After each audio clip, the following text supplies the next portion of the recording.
പ്രിയങ്കരനായ MP ബഹുമാന്യനായ Unnithan sir അവരുടെ സാന്നിധ്യത്തിൽ ജമാഅത്തെ ഇസ്ലാമി കേരളാമി നിർവഹിക്കുകയുണ്ടായി. 2025 ഫെബ്രുവരിയിൽ ഇതിൻ്റെ തറക്കല്ലിടൽ കർമ്മം ബഹുമാന്യനായ കാസർഗോഡിൻ്റെ MLA എന്നെ നിൽക്കുന്നവർ നിർവഹിച്ചു. 2025 മാർച്ചിൽ ഈ വീടുകളുടെ പണി ഞങ്ങൾ ആരംഭിക്കുകയും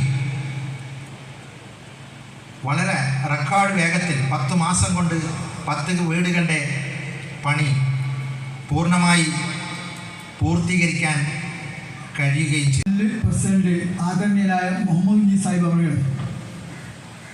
എൻ്റെ മുമ്പിലിരിക്കുന്ന സമാധാനീയരായ സഹോദരന്മാരെ, നമ്മിൽ ഏവരും പ്രപഞ്ചനാഥനായ ദയാനിധിയായ ദൈവത്തിൻ്റെ അനുഗ്രഹാശിസുകൾ സദാ വർഷിക്കുമാറാവട്ടെ. ഇവിടെ സൂചിപ്പിക്കപ്പെട്ടതുപോലെ 10 വീടുകൾ കഴിഞ്ഞ 10 മാസം കൊണ്ട് നിർമ്മാണം പൂർത്തീകരിച്ചു എന്നത് സന്തോഷകരമായ കാര്യമാണ്. അപ്പം വീടുകൾ മനോഹരമാണ്, ഒരു ചെറിയ കുടുംബത്തിന് താമസിക്കാൻ സൗകര്യപ്രദമാണ്, വൃത്തിയും വിശാലതയുമുള്ള മുറികൾ അതിലുണ്ട്. യഥാർത്ഥത്തിൽ അതെല്ലാം സന്തോഷകരമാണ്. ഇത് ഇവിടെ സംവിധാനിച്ച ബൈസക്കാത്ത് കേരളയുടെ ഔദാര്യമല്ല, മറിച്ച് ഒരു ബാധ്യതാ നിർവഹണം മാത്രമാണ്. അത് ബൈസക്കാത്ത് കേരളയുടെ 21ാം വാർഷികത്തോടനുബന്ധിച്ച് കണ്ണൂർ ജില്ലയിൽ കതിരുകൾ ഓരോ കതിർ 100 മണി, അപ്പോൾ 700 ഇരട്ടിയോ പിന്നീട് പറഞ്ഞ് അതിനേക്കാൾ കൂടുതലോ പ്രതിഫലം ലഭിക്കുന്ന അതിമഹത്തായ പുണ്യകർമ്മമാണ്.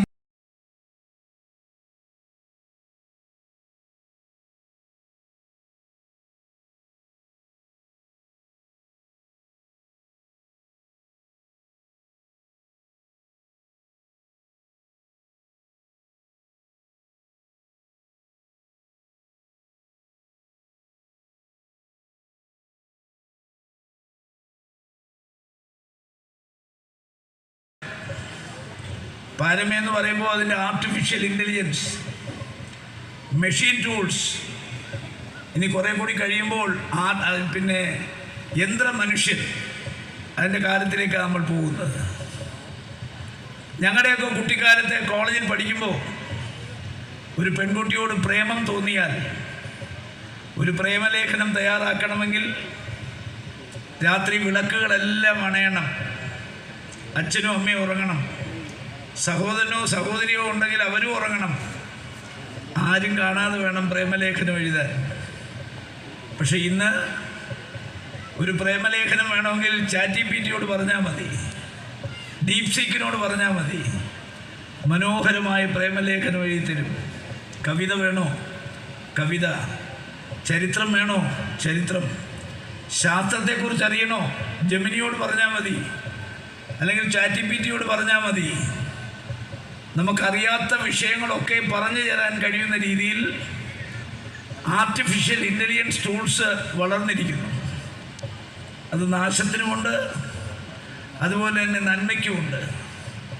കുഞ്ഞുങ്ങൾക്ക് ആദ്യം ഡേറ്റ കിട്ടണം, പിന്നെ ഇൻഫർമേഷൻ, പിന്നെ നോളജ്, അവിടുന്ന് ക്രിട്ടിക്കൽ തിങ്കിങ്, കുഞ്ഞുങ്ങളെ വിസ്റ്റത്തിലെത്തിക്കണം. അവസാനത്തെ കേന്ദ്രമാണ് വിസ്റ്റം. അപ്പോൾ വിദ്യാഭ്യാസം ഇന്ന് ഒരു തൊഴിൽ കിട്ടാനുള്ള മാത്രമല്ല, തൊഴിൽ ദായകരെ സൃഷ്ടിക്കുന്ന വിദ്യാഭ്യാസമായി മാറണം. കുഞ്ഞുങ്ങൾക്ക് നമുക്ക് ഏറ്റവും നന്നായി കൊടുക്കാൻ കഴിയുന്ന ഒന്ന് വിദ്യാഭ്യാസമാണ്. അപ്പോൾ വിദ്യാഭ്യസിക്കാൻ നിവൃത്തിയില്ലാത്ത ഒരുപാട് കുടുംബങ്ങളുണ്ട്. വഴിക്ക് വെച്ച് വിദ്യാഭ്യാസം പണമില്ലാതിരുത്തിയോ അല്ലെങ്കിൽ പ്രലോഭനങ്ങൾ കൊടുത്തോ ഇസ്ലാം മതത്തിലേക്ക് കൊണ്ടുവരാൻ ആ മതം ഒരിക്കലും ശ്രമിച്ചിട്ടില്ല, ശ്രമിക്കാറില്ല. ആരെങ്കിലും ഒരാൾ സ്വമേധയാ ഇസ്ലാം വിശ്വാസിയാകാൻ വന്നാൽ അവരെ തടയുന്ന സ്വഭാവവും ഇസ്ലാം മതത്തിനില്ല.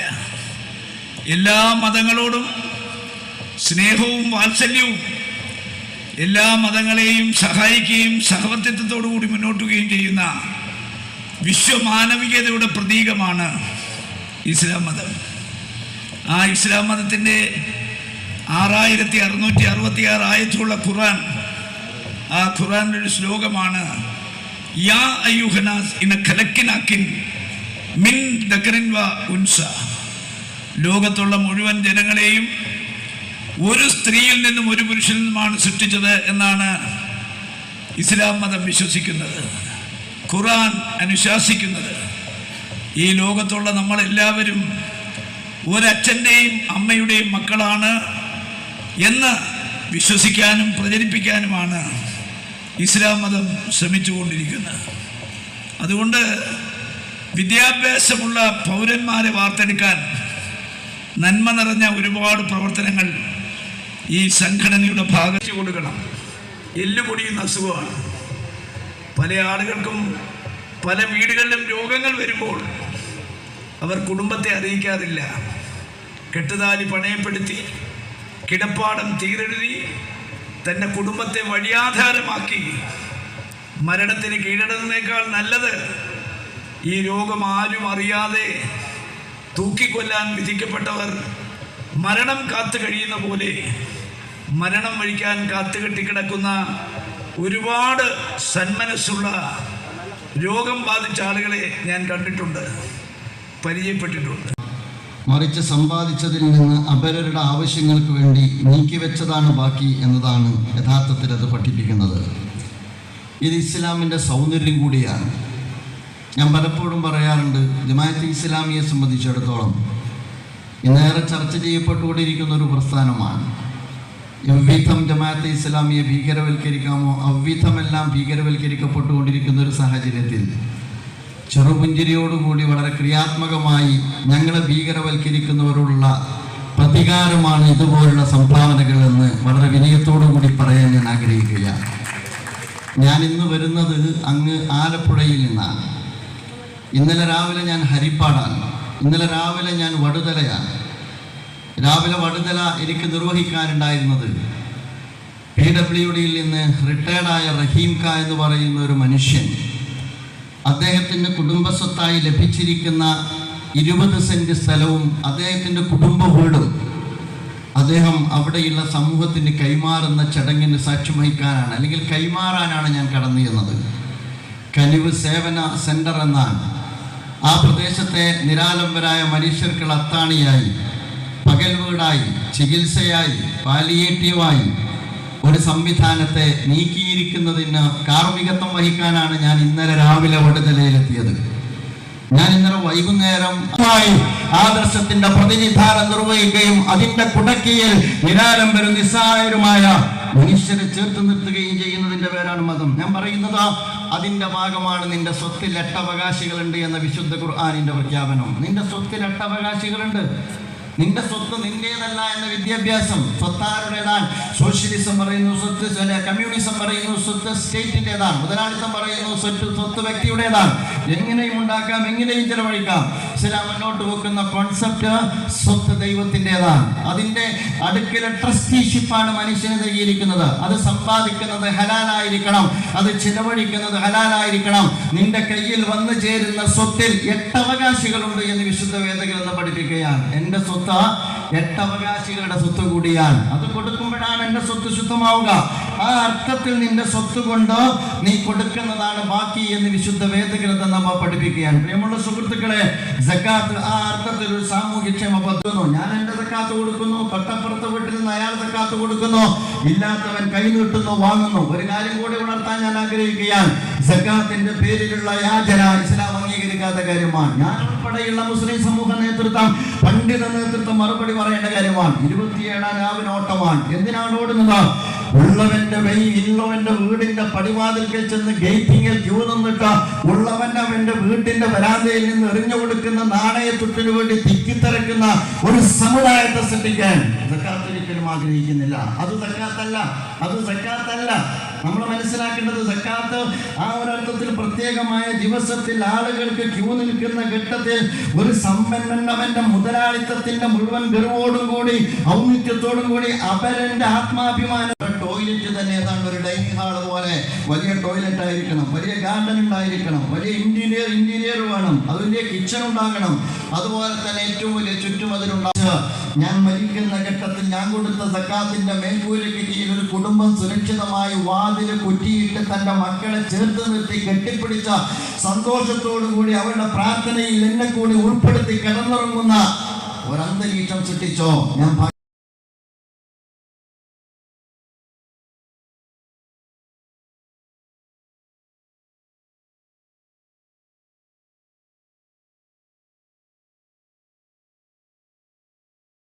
സ്കൂളിലും കോളേജിലും പഠിക്കുമ്പോൾ സ്ഥിരം എഴുതിയിരുന്ന ഒരാളായിരുന്നു പ്രിയപ്പെട്ട ഷെയ്ഖ് മുഹമ്മദ് ഖാലിദ് സാഹിബ്.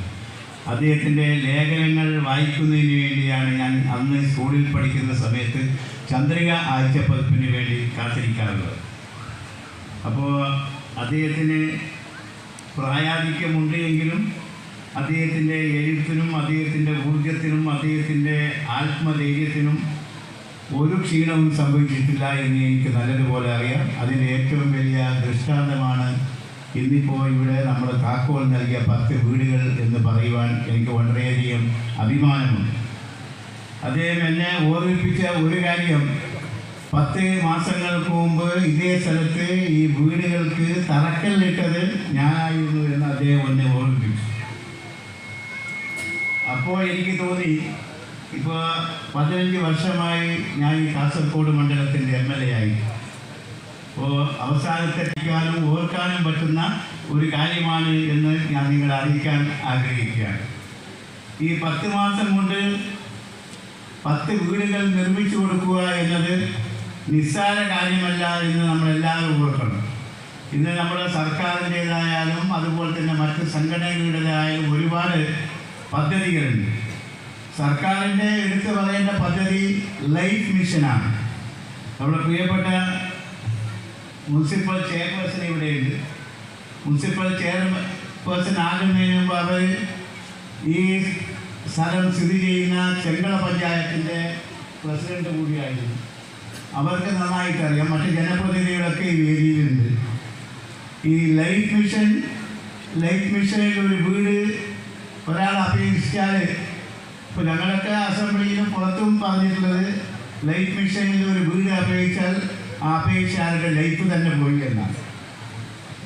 അതാണ് ലൈഫ് മിഷനിൽ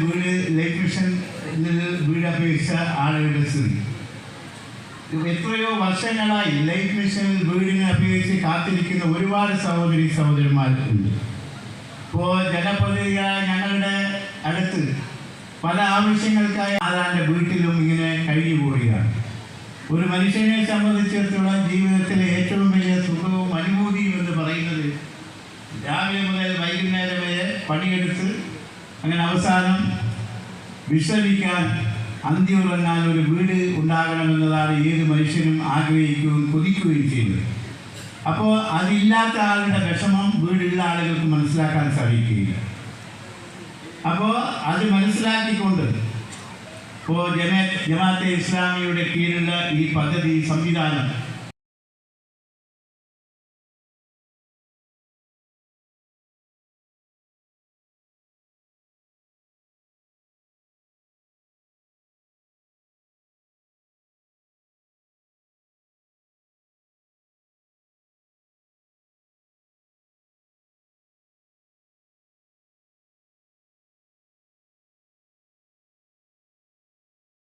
സാഹിബിനെ തന്നെയാണ്.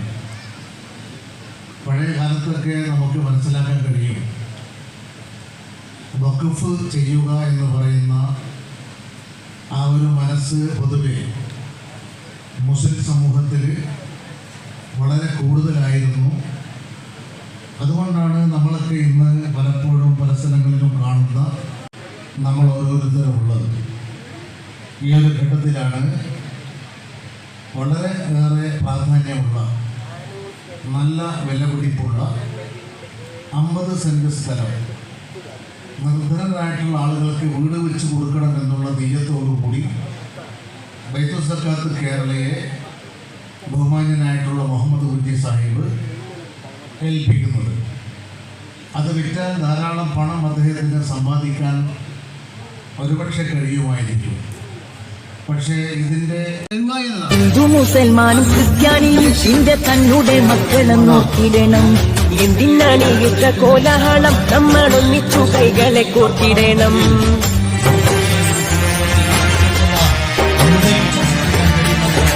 മുസൽമാനും ക്രിസ്ത്യാനിയും ഇന്ത്യ തന്നുടെ മക്കളെ നോക്കിടണം. എന്തിനാണ് യുദ്ധ കോലാഹലം? നമ്മളൊന്നിച്ചു കൈകളെ കോർത്തിടണം. ക്രിസ്തുവും കൃഷ്ണനും നബിയും പറഞ്ഞുള്ള സൗഹാർദ്ദ പാതയിൽ നീങ്ങിടണം. ക്രിസ്തുവും കൃഷ്ണനും നബിയും പറഞ്ഞുള്ള സൗഹാർദ്ദ പാതയിൽ നീങ്ങിടണം. അകവെടിയണം, കനലൊടുങ്ങണം, ഇനി സ്നേഹം നിറയണം. ഇതിഹാസ ഭാരതത്തിൽ സംസ്കാരം കാക്കണം. അകവെടിയണം, കനലൊടുങ്ങണം, ഇനി സ്നേഹം നിറയണം.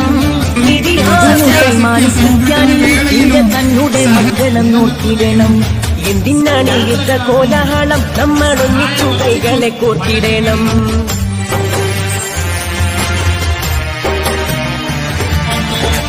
മുസൽമാനും ക്രിസ്ത്യാനിയും ഇന്ത്യ തന്നുടെ മക്കളെ നോക്കിടണം. എന്തിനാണ് യുദ്ധ കോലാഹലം? നമ്മളൊന്നിച്ചു കൈകളെ കോർത്തിടണം. ക്രിസ്തുവും കൃഷ്ണനും നബിയും പറഞ്ഞുള്ള സൗഹാർദ്ദ പാതയിൽ നീങ്ങിടണം. ക്രിസ്തുവും കൃഷ്ണനും നബിയും പറഞ്ഞുള്ള സൗഹാർദ്ദ പാതയിൽ നീങ്ങിടണം. അകവെടിയണം, കനലൊടുങ്ങണം, ഇനി സ്നേഹം നിറയണം. ഇതിഹാസ ഭാരതത്തിൽ സംസ്കാരം കാക്കണം. അകവെടിയണം, കനലൊടുങ്ങണം, ഇനി സ്നേഹം നിറയണം. ഇതിഹാസ അതെ, ഒരു പുതിയ തട്ടിപ്പ് ഇറങ്ങിയിട്ടുണ്ട്. ഗൂഗിൾ പേ, ഫോൺ പേ, UPI അക്കൗണ്ടുകൾ വഴി നിങ്ങൾക്ക് പണം അയച്ചു തരികയും ശേഷം അത് തിരിച്ചയക്കാൻ ഒരു QR കോഡ് നിങ്ങൾക്ക് അയച്ചു തരികയും ചെയ്യും. QR കോഡിൽ നമുക്കവർ അയച്ചു തന്ന തുകയേക്കാൾ വലിയ തുകയായിരിക്കാം അവർ സെറ്റ് ചെയ്തിട്ടുണ്ടാവുക. ശ്രദ്ധിക്കാതെ നമ്മൾ QR കോഡ് സ്കാൻ ചെയ്ത് പണം അയക്കുകയാണെങ്കിൽ നമുക്ക് വലിയ തുക നഷ്ടമാകും. ഇത്തരത്തിൽ അപരിചിതർ പണം മാറി അയച്ചു എന്ന് പറഞ്ഞ് നിങ്ങളെ ബന്ധപ്പെട്ടാൽ ഒരു കാരണവശാലും പണം അവർക്ക് തിരിച്ചയക്കാൻ ശ്രമിക്കരുത്. അവരോട് NPCI വഴി കംപ്ലൈൻറ്റ് രജിസ്റ്റർ ചെയ്യാൻ പറയുക. ഇനി നിങ്ങളാണ് ഇത്തരത്തിൽ പണം മാറി അയച്ചതെങ്കിൽ നിങ്ങൾക്കും NPCI വഴി കംപ്ലൈൻറ്റ് രജിസ്റ്റർ ചെയ്യാവുന്നതാണ്.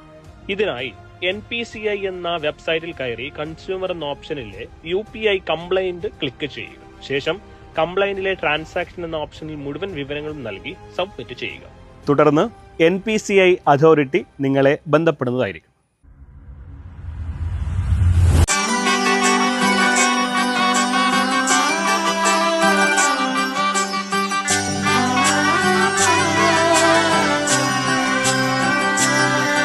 ഇവളണിയും പൊന്നല്ലേ, കനവുണരും ദിനമല്ലേ, മുഞ്ചത്തി പെണ്ണിൻ മനം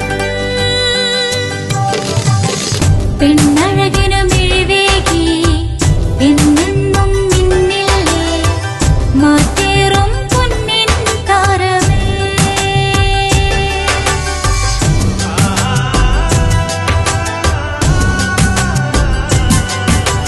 സിറ്റി ഗോൾഡിൻ സ്വർണ്ണനിലാവല്ലേ, സിറ്റി ഗോൾഡൻ ഡയമണ്ട്സ്. വീടായാലും ഇൻഡസ്ട്രിയിലായാലും ബിസിനസ്, വിദ്യാഭ്യാസ സ്ഥാപനങ്ങളോ മതപരമായ സ്ഥാപനങ്ങളോ ആണെങ്കിലും വയറിംഗ് വർക്കുകൾ, HT, LT കണക്ഷൻ എന്നിവയ്ക്ക് ഗവൺമെന്റ് ലൈസൻസ്ഡ് ഇലക്ട്രിക്കൽ കോൺട്രാക്ടറായ പള്ളങ്കോട് ഇലക്ട്രിക്കൽ വർക്സിനെ തന്നെ ഏൽപ്പിക്കണം. പണി കമ്മിറ്റ് ചെയ്ത സമയത്ത് തന്നെ തീർത്തു തരും. കൂടാതെ നിങ്ങളുടെ സ്ഥാപനത്തിൽ അനുമതിയില്ലാതെ ജനറേറ്റർ സ്ഥാപിച്ചിട്ടുണ്ടെങ്കിൽ പള്ളങ്കോട് ഇലക്ട്രിക്കൽ വർക്സിനെ ഏൽപ്പിച്ചോളൂ. എല്ലാവിധ പേപ്പർ വർക്കുകൾ സഹിതം ഉത്തരവാദിത്തത്തോടെ തന്നെ വർക്ക് പൂർത്തിയാക്കാം. കോൺടാക്ട് ചെയ്യൂ 9496 200 200 9497 500 600.